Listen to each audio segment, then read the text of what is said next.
taking care of yourself is even more important during difficult times. I'm Nimmy Karat. I've put together some simple and practical ways to help you maintain your well-being. This was originally made for GPs. It has now been adapted for a wider audience, particularly those working on the front lines.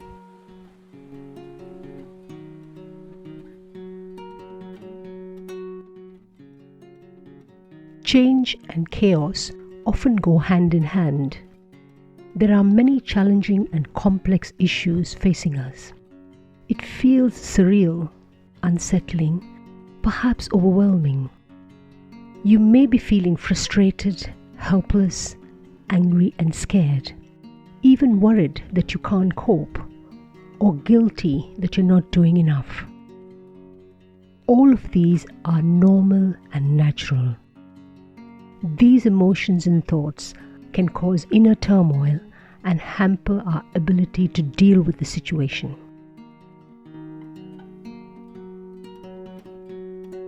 The challenge now is to restore safety, calm, and stability. In order to create these in the external world, we need to experience them first within ourselves. Creating a sense of inner safety is necessary if you are to navigate through tough times.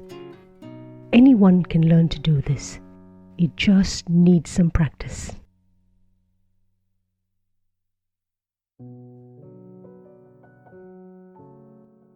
During times of crisis, our ability to process new information is compromised. These are simple strategies.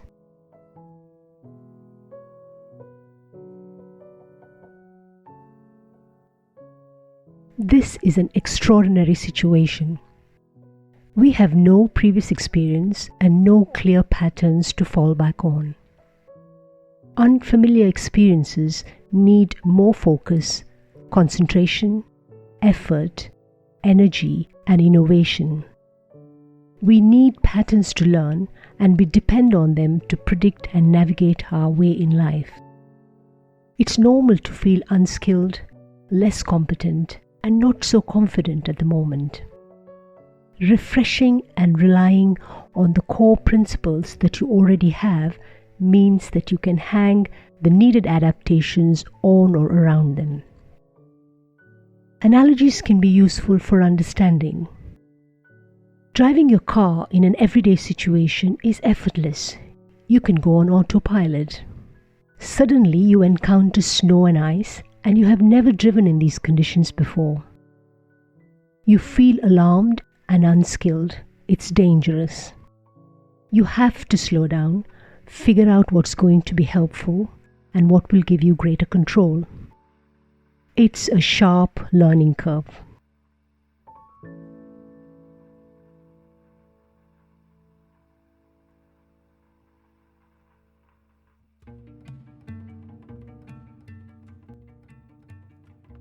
We are creatures of habit. We don't like change.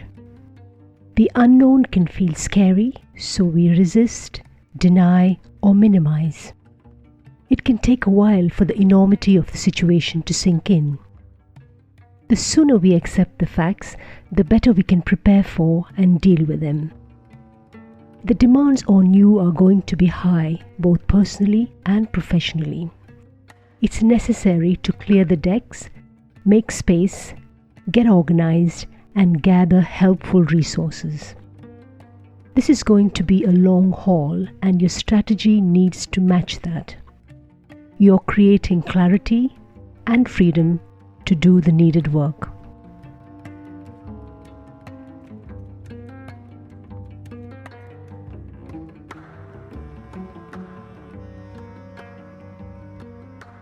There's no doubt that you need more help. There is a palpable sense of fear in society. Working together is essential. This is a time to be more open and entertain all kinds of ideas, even absurd ones. Consider who can help: friends, neighbors, extended family. Who can be roped into doing the shopping, cleaning, or cooking? They may not do it as well or exactly as you like it, but it's good enough. It may even give them some pleasure. This is important. It means sharing ideas and resources, being aware that everybody is in the same boat. It's okay to ask for and accept help.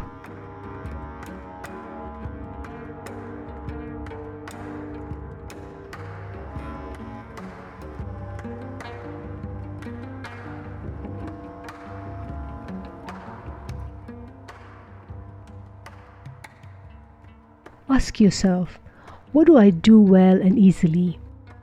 What don't I like doing that stresses me easily? What are the skills and strengths of people around me? Who can I go to if I'm struggling? Identify your strengths and weaknesses so you can focus on what you do best and get help with things that are difficult for you. Having a good awareness will give you a greater sense of clarity and control.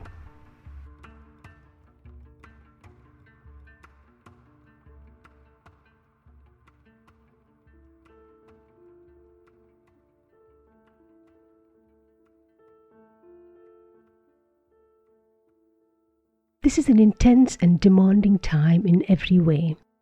Self-care needs to be a priority. The wellness of others depends on you like never before. A simple way to monitor your wellness. On a daily basis, ask yourself, where am I today on a scale of 1 to 10, where 1 is feeling calm and in control, and 10 is the most stressed I can be. And then ask, what can I do to bring it down by 1 notch? Of course, different things work for different people. Mundane tasks can be surprisingly helpful. You can get a job done and feel better too. Listening to music, playing music, being in and appreciating nature, all can be amazingly energizing. Laugh, it relaxes you and can work like a reset button. Making regular time for what you consider to be spiritual can refresh and uplift you. Remember, you'll be dealing with a lot of distress and loss. There is professional help available to you to reduce the risk of burnout. It's okay to use it. It's a confidential space to discuss your concerns, feel supported, and learn some additional coping skills.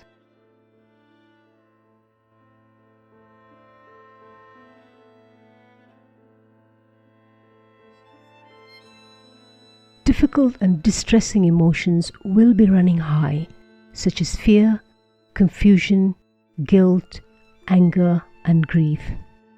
You are likely to encounter difficult situations every day. Grief and loss will be common in the coming days. They can feel heavy and draining. Some emotions linger, they can be intense, and need some help to process. A brisk walk, long shower or bath, a chat with a trusted friend, or a good night's sleep may be needed. There is no right or wrong about what we feel. It's often uncomfortable, unpleasant, awkward, and can be overwhelming. Feelings are reactions to experiences we encounter. There's nothing bad or unprofessional about them. It's important to find a safe and contained ways to express and deal with your feelings. You may sometimes feel vulnerable and become easily tearful. Approach your emotions as you would a 3-year-old or a pet. Listen, understand, soothe, and allow them to pass. They always do.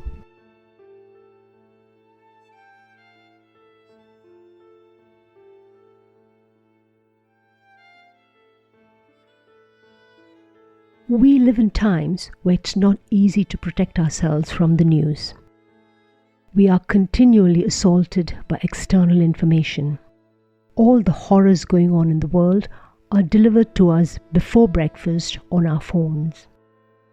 Yes, it's important to know what's going on, but the daily news can keep us in a state of agitation and heartbreak with endless stories of illness and suffering.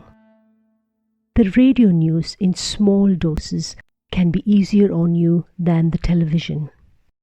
Remember, you are conserving your time and energy.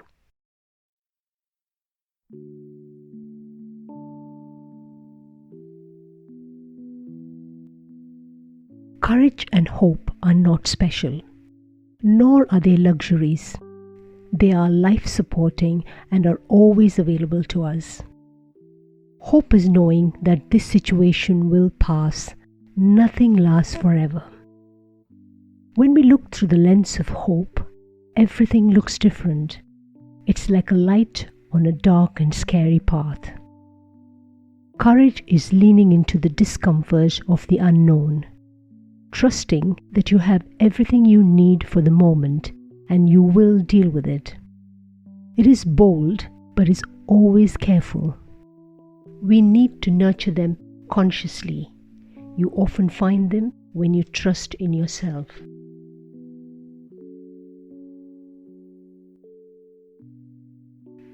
Fear makes our minds run to the future to imagine and create stories.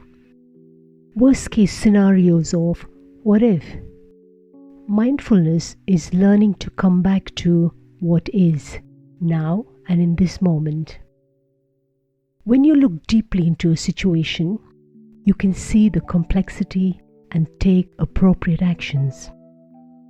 Imagine yourself as a tree. You have no control over life's harsh weather. Your tender branches and leaves get tossed about. Mindfulness is dropping down to the center, into the trunk where you can feel the roots deep in the earth and learn to connect to the pure awareness of the present moment. It's a place where you feel safer, more restful, and secure within yourself. You can do this between seeing patients or between phone calls. You can do this in the loo, while having a cup of tea, walking up and down stairs, or sitting in your car. It can be for a minute or for however long you want. There are a number of guided mindfulness resources online. Try them out and find one that you can engage with to develop a regular practice.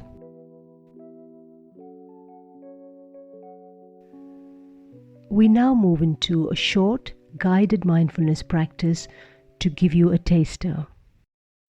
Adjust your posture and make yourself comfortable.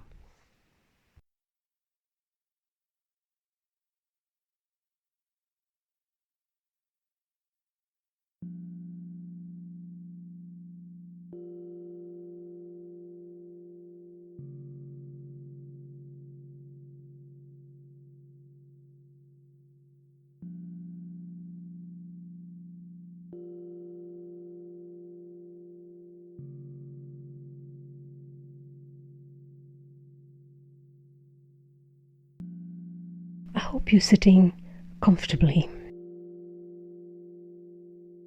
Hold your body upright and alert, and feel your feet touching the ground.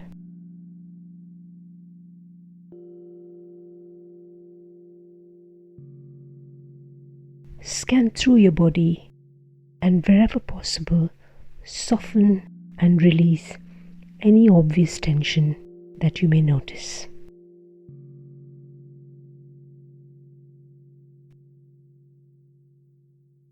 Relax your neck and shoulders and soften your belly.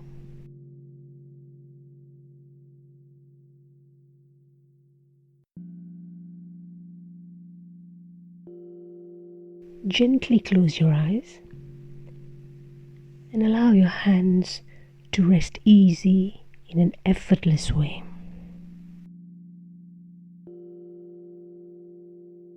We're going to use your breathing as an anchor to the present moment. So let's start by bringing your attention to the fact that you're breathing. Just notice you're breathing in and breathing out.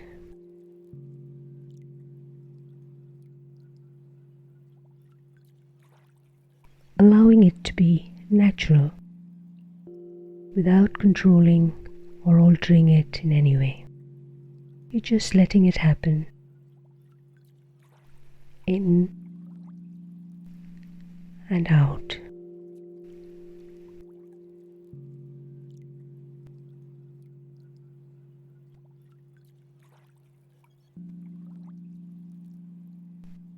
Just noticing the steady flow of breath.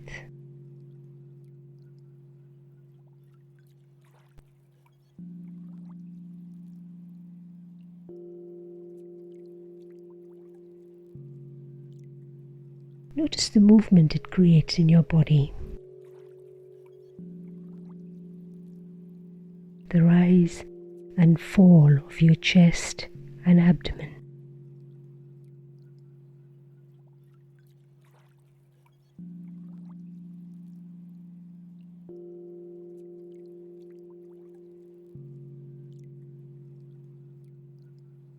If your attention drifts, just notice that and bring it back to your breathing. Simply following the movement of breath.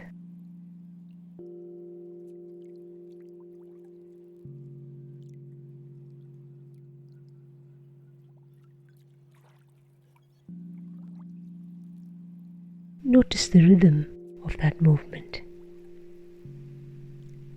In and out.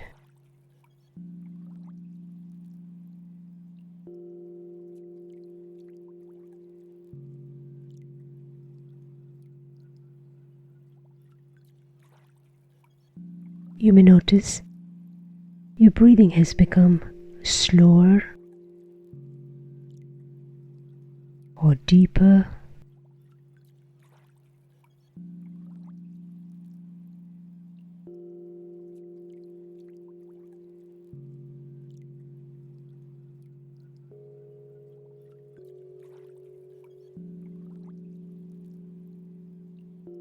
You're curiously observing and doing nothing.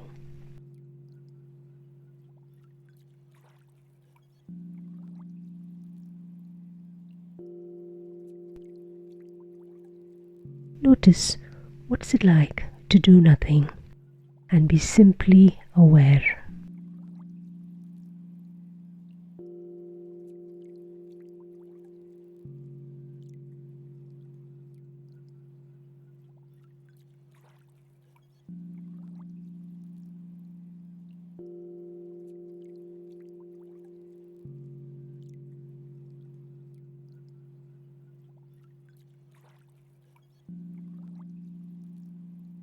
Now become aware of your whole body, and once again notice your feet touching the ground.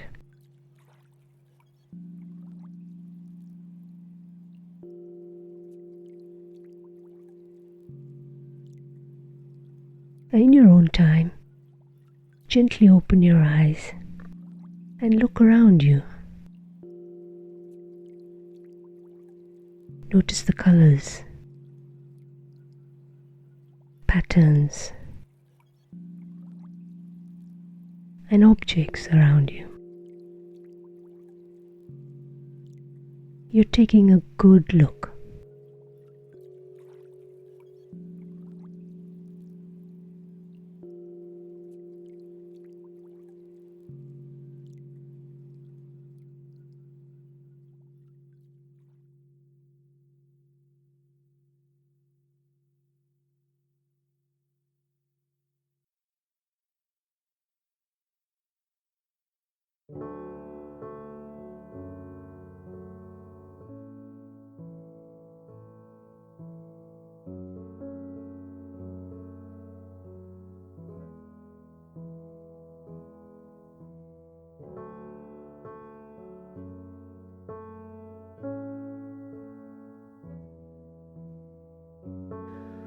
I hope this has served you in some way. Do use whatever is helpful and resonates with you. Thank you.